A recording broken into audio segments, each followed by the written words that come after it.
मियामदा ताहंजरिबा मुथलसी लामेसे हाइना मिंथोनबा लीला मचा रेडियो लीला से social harmony दा युमफम मोइबा लीला मनी लीला से दा कनागुम्बा लनाई नत्रगा कांगलुप फुरुप अमबु सोकदबा नत्रगा मिंचत थिगदबा करिगुम्बा हिरम अमत्ता याउदे लीला सिना मणिपुर की चिंगमी अमदी तमी अनि मरीबु हेना चचिलहनबा अमसुंग हेना नुंसिनहनबगी वखलोलदो मयेक सेंगना उतली लमदम असिदा लैमिनरिबा अखोय पुनमक चिंगमी तमी खाइदना इंगना चिंगना नुंसी चानना हिंगमिनसी हाइबा खोलावगा लोइनना पुथोक्चरिबा लीला सिबु ताबीबसिंगना मपुंग फाना सौगतपियु लोइनना लीला सेदा यावखिबा असोय अंगाम खुदिमक ताबीबसिंगना ngakpigani haina hannana phongdokchari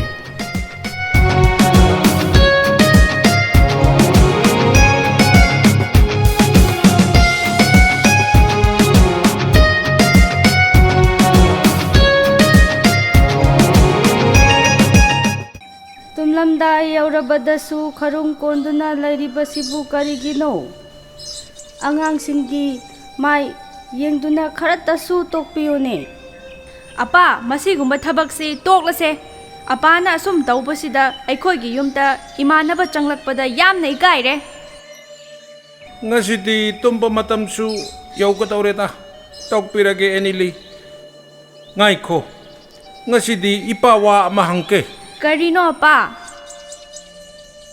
nakhoigi college gi suti loigatabapu kaya yamna wali pakene hapta amarom watli aduga David kidi kayam wali pa nate mahakpu hojik kadai ta leipanone mahak kisu aikhoiga kamin nagadabani mahak ngarang kakching dagi mayum tuifai da lakpani karigi hangbano apa jengki rang asita nakhoi na khulta leipase thawai lumte yarpati suti loitrapu su kakching da leirubana nakhoi phakani maduna khara ingkani hapa eneli aikhoina tariba pau asi asumba oikatra lahan nongma naharon khara kakchingta laklaga David pu magi laifamtaki numidang kokthoklaka akan bawa harami haibase madu achumba oiba male pau atu ehak su tare nakhoine yamna singna chatpa tapani enili aidi kaupu kaurure nahakpu bahange haiduna palel bazar dagi khabar ama leirakpani ne se furkhawda yauri amukta paro se take papi ke ngarang kendra gi lau singu gi rajya mantri laktuna leibak asigi chathok henanabagi maramda khanakhre as matu kumba pau sidi taning teta mi hatpaki yum mai thapagi pau ena ta se ngarang nomaijing numit ki numidang pung 10 rom tabada naga lalhobani haina chingnaba afaba khutlai paiba miyoi kunmukna cycle police station gi awanglomda kilometer 5 rom changlaga leiba kuki khul amagi yum nifu taret maina tumna thadokre nongmai kapsilakpada miyoi 5 sire nupi ani yauna angang ani na maina chakre atopa pau amadana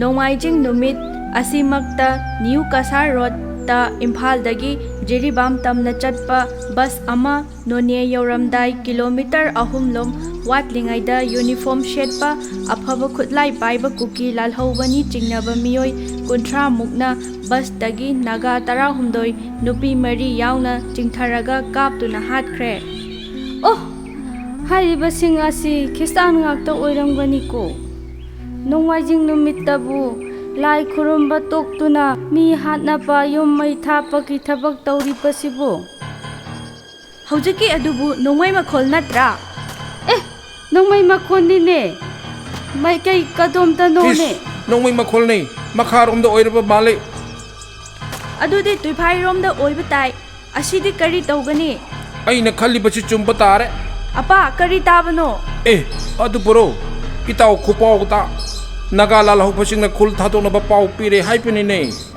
adudi kanada gi taba pauno mapa nahal nongma itaw khupau na hairam bani ꯑꯩꯍꯥꯛꯄꯨ ꯅꯥꯒꯥꯅ ꯍꯔꯥꯎꯁꯤꯡ ꯑꯗꯨ ꯎꯅꯔꯒ ꯈꯔ ꯊꯦꯝꯕꯤꯌꯨ ꯍꯥꯏꯔꯝꯕꯅꯤꯅꯦ ꯂꯥꯛꯂꯤꯕ ꯃꯩꯉꯥꯜ ꯑꯁꯤ ꯇꯨꯏꯐꯥꯏꯗꯒꯤꯅꯤ hiss ꯇꯨꯏꯐꯥꯏꯗꯗꯤ ꯌꯨꯝ ꯑꯃꯠꯇ ꯅꯠꯇꯦ ꯈꯨꯜ ꯇꯨꯝꯂꯦ ꯅꯥꯀꯥꯅ ꯀꯨꯀꯤꯒꯤ ꯌꯨꯝ ꯃꯩ ꯊꯥꯔꯕꯗꯤ ꯀꯨꯀꯤꯅ ꯅꯥꯀꯥ ꯑꯩꯈꯣꯏꯒꯤꯁꯨ ꯇꯨꯏꯁꯦꯝꯁꯨ ꯁꯣꯏꯗꯅ ꯊꯥꯔꯛꯀꯅꯤ ꯑꯩꯈꯣꯏꯁꯨ ꯆꯦꯟꯅꯕ ꯇꯧꯁꯦ ꯉꯁꯤꯃꯛꯇꯤ ꯊꯥꯔꯒꯗꯕ ꯃꯥꯟꯗꯦꯗ ꯑꯗꯨꯕꯨ ꯅꯣꯡꯃꯗꯤ ꯁꯣꯏꯗ꯭ꯔꯕꯅꯤ ꯑꯇꯩ ꯂꯥꯏꯔꯤ ꯗꯦꯕꯤꯠ ꯁꯤꯔꯝꯂꯒꯅꯤ ꯗꯦꯕꯤꯠ ꯀꯜꯂꯨꯁꯦ ꯈꯝꯕꯤ ꯑꯦꯅꯤꯂꯤꯗꯨ ꯈꯔ ꯐꯥꯖꯤꯜꯂꯣ ꯑꯦꯅꯦꯂꯤ ꯑꯩꯈꯣꯏꯅ ꯀꯟꯕ ꯉꯝꯂꯣꯏ ꯅꯍꯥꯛ ꯆꯠꯈꯤꯒꯅꯨ ꯗꯦꯕꯤꯠ ꯑꯩꯍꯥꯛꯁꯨ ꯅꯍꯥꯛꯀꯤ ꯃꯇꯨꯡ ꯏꯟꯒꯅꯤ ꯗꯦꯕꯤꯠ ꯑꯩꯍꯥꯛꯄꯨ ꯉꯥꯏꯔꯝꯈꯣ ꯑꯦꯅꯤꯂꯤ ꯅꯍꯥꯛ ꯆꯠꯈꯤꯒꯅꯨ ꯅꯍꯥꯛꯅ ꯀꯟꯕ ꯉꯝꯂꯣꯏꯌꯦ ꯑꯩꯕꯨ ꯐꯥꯒꯅꯨ ꯊꯥꯗꯣꯛꯎꯁꯦ ꯑꯩꯍꯥꯛ ꯗꯦꯕꯤꯠꯀ ꯁꯦꯝꯃꯤꯟꯅꯒꯅꯤ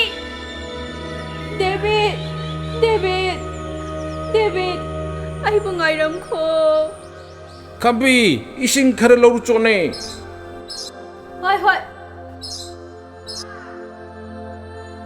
ꯁꯦ ꯏꯁꯤꯡ ꯂꯩꯔꯦ ꯁꯦꯛꯃꯥꯏ ꯇꯨꯔꯦꯜꯒꯤ ꯂꯥꯏꯆ ꯅꯍꯥꯛꯀꯤ ꯅꯃꯤꯡ ꯂꯧꯗꯨꯅ ꯅꯍꯥꯛꯀꯤ ꯇꯣꯔꯕꯥꯟꯗ ꯁꯦꯝꯈꯤꯕ ꯇꯨꯏꯁꯦꯝ ꯀꯨꯜꯒꯤ ꯅꯃꯣꯝ ꯑꯦꯅꯤꯂꯤꯅꯤ ꯅꯃꯣꯝꯒꯤ ꯑꯋꯥꯕꯁꯤ ꯀꯣꯛꯍꯟꯕꯤꯌꯨꯀꯣ ꯑꯣ ꯈꯨꯂꯥꯛꯄ ꯇꯨꯏꯐꯥꯏꯒꯤ ꯌꯨꯝ ꯄꯨꯝꯅꯃꯛ ꯇꯨꯝꯅ ꯆꯥꯛꯈ꯭ꯔꯦ ꯑꯣꯀꯣꯟ ꯌꯦꯡꯀꯣꯟ ꯑꯃꯠꯇ ꯂꯩꯍꯧꯗ꯭ꯔꯦ ꯀꯣꯁꯥꯡ ꯅꯍꯥꯛꯇꯤ ꯇꯨꯏꯐꯥꯏꯗ ꯀꯔꯤ ꯇꯧꯕ ꯆꯠꯂꯨꯕꯅꯣ ꯑꯩꯍꯥꯛ ꯗꯦꯕꯤꯠ ꯎꯅꯄ ꯆꯠꯂꯨꯕꯅꯤ ꯗꯦꯕꯤꯠ ꯑꯩꯈꯣꯏ ꯑꯅꯤ ꯐꯨꯠꯕꯣꯜ ꯁꯥꯟꯅꯕꯒꯤ ꯋꯥ ꯈꯟꯅꯔꯤꯉꯩꯗ ꯅꯣꯡꯃꯩ ꯀꯥꯞꯄ ꯃꯈꯣꯟ ꯇꯥꯕꯗꯒꯤ ꯑꯩꯈꯣꯏ ꯎꯃꯪꯗ ꯆꯦꯟꯗꯨꯅ ꯂꯣꯠꯂꯨꯕꯅꯦ ꯑꯩꯈꯣꯏꯅ ꯂꯣꯠꯂꯤꯉꯩꯗ ꯌꯨꯝꯁꯨ ꯃꯩ ꯊꯥꯕ ꯍꯧꯔꯛꯄꯅꯦ ꯅꯠꯇꯦ ꯅꯣꯡꯃꯩ ꯀꯥꯞꯄ ꯌꯨꯝ ꯃꯩ ꯊꯥꯕꯗꯨꯕꯨ ꯀꯅꯥꯅ ꯑꯣꯏꯔꯛꯄꯅꯣꯅꯦ ꯅꯥꯀꯥ ꯑꯣꯏꯔꯕ ꯃꯥꯜꯂꯤꯗ ꯃꯤ ꯁꯤꯕ ꯌꯥꯎꯕ꯭ꯔꯅꯦ ꯃꯤ ꯑꯅꯤꯗꯤ ꯁꯤꯔꯒ ꯇꯥꯗꯨꯅ ꯂꯩꯍꯧꯔꯦ ꯑꯉꯥꯡ ꯑꯃꯅ ꯃꯩꯅ ꯆꯥꯛꯍꯧꯔꯦ ꯑꯇꯩꯁꯨ ꯁꯤꯔꯝꯂꯒꯅꯤ ꯁꯥ ꯁꯟꯁꯨ ꯃꯩꯅ ꯂꯣꯏꯅ ꯆꯥꯛꯂꯝꯂꯛꯀꯅꯤ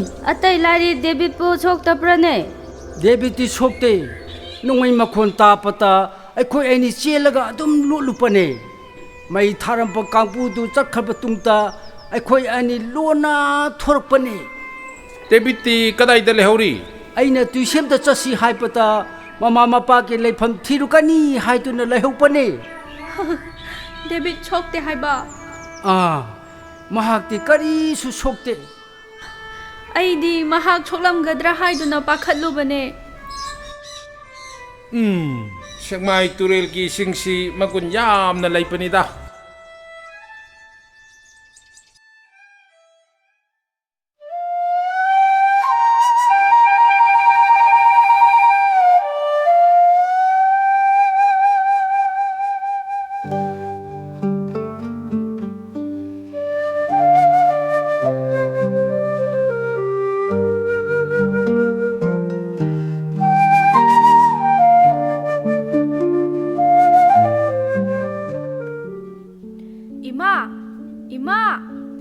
이비엠마 나코이 수티 타락라브라 이붕어 디비수 야우레이다나 이붕어 세 모라시다 파무 이마 코이기디 썩기 파자바가 아마따 레이테 파레다 이마 바바디 호 낭기 바바도 잉콜 자키바니 ngasi디 thukna halaklega thaba ama chatlagani hairami 이마 바바기 타벅시디 깔리다 ꯑꯩꯈꯣꯏꯒꯤ ꯗꯤꯅꯦ ꯂꯧꯁꯨ ꯑꯃꯠꯇ ꯂꯩꯇꯦ ꯆꯨ ꯏꯪꯈꯣꯜ ꯑꯁꯤꯅ ꯍꯤꯡꯂꯤꯕꯅꯦ ꯑꯩꯍꯥꯛ ꯏꯃꯨꯡ ꯆꯪꯂꯨꯈꯤꯒꯦ ꯅꯍꯥꯛ ꯏꯃꯥꯒ ꯋꯥꯔꯤ ꯁꯥꯔꯝꯈꯣ ꯗꯦꯕꯤꯠ ꯅꯈꯣꯏꯒꯤ ꯈꯨꯜ ꯇꯨꯏꯐꯥꯏ ꯇꯨꯝꯅ ꯃꯩ ꯊꯥꯗꯣꯛꯈ꯭ꯔꯕ ꯇꯨꯡꯗ ꯑꯦꯅꯤꯂꯤ ꯈꯣꯏꯒꯤ ꯇꯨꯏꯁꯦꯝꯁꯨ ꯊꯥꯗꯣꯛꯈ꯭ꯔꯦ ꯍꯥꯏꯌꯦ ꯃꯗꯨꯅ ꯀꯨꯀꯤꯅ ꯑꯣꯏꯕ ꯇꯥꯏꯅꯦ कुकी नत्तना कनाना ओइकनी इमा अखोई तौफम हाइफम खंगदे मणिपुर की नागा कुकी से तुमनब तारबने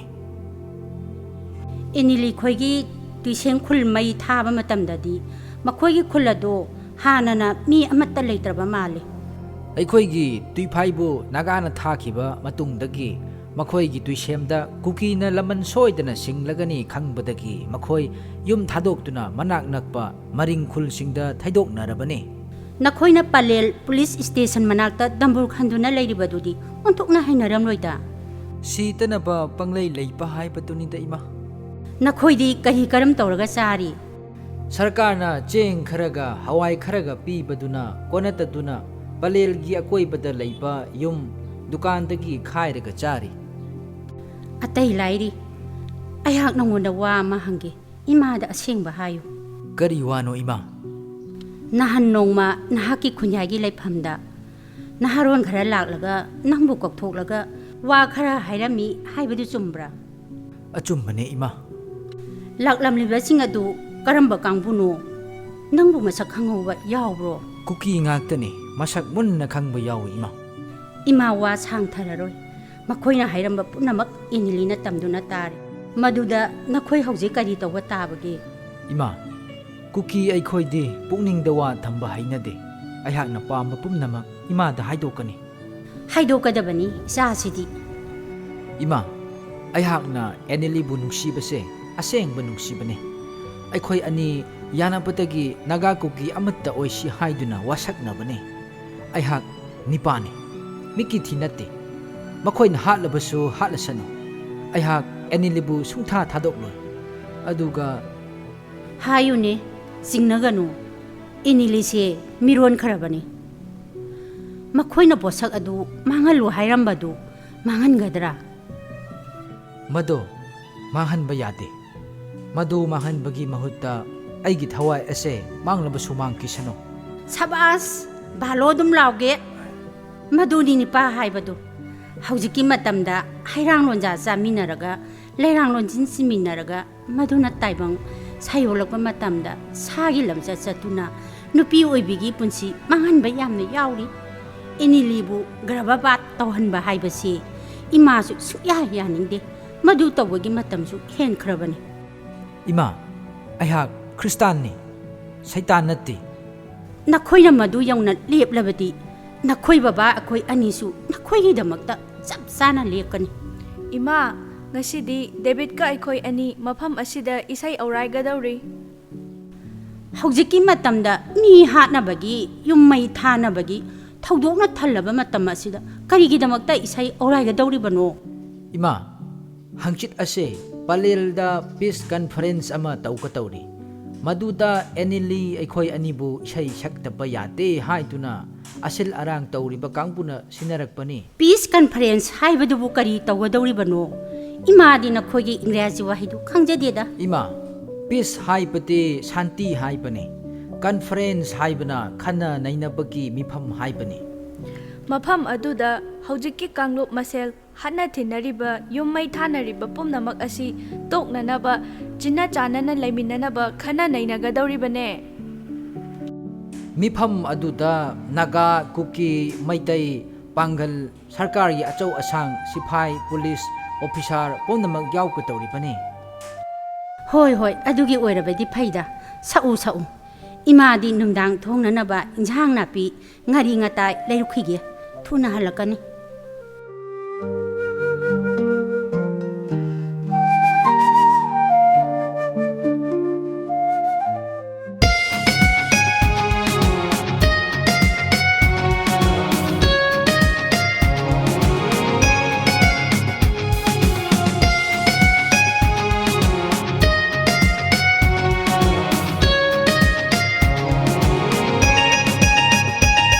Gadlo, jangshilo, naharon umnama. Hau gadlo, jangshilo, naharon umnama. Ting silaw, kam silaw, ting silaw, kam silaw, kang lukiira. Maitay pangal naga kuki, maitay pangal naga kuki, mutlani malemda, mutlani malemda. Ting silaw kang nuki ira, ting silaw kang nuki ira. Au gadlo jangshilo naharon umnama.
poliba panthaunido karibu kanani hatna sunabana karibu kanani hatna sunabana mikhabu thakini mikhabu thakini asum asum thingsila kamsila kangluki ira ai khoi punna thingsila kamsila kangluki ira ai khoi punna haugatlo jangsilo naharol punama haugatlo jangsilo naharol punama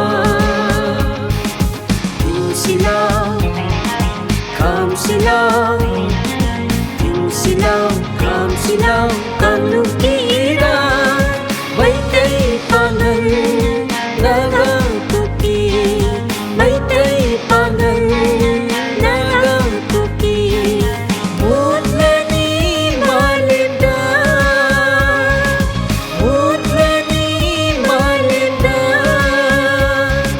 Timsilaw kamsilaw kanlukira Timsilaw kamsilaw kanlukira Haugatlo Jangsilo naharol punama naharol punama naharol punama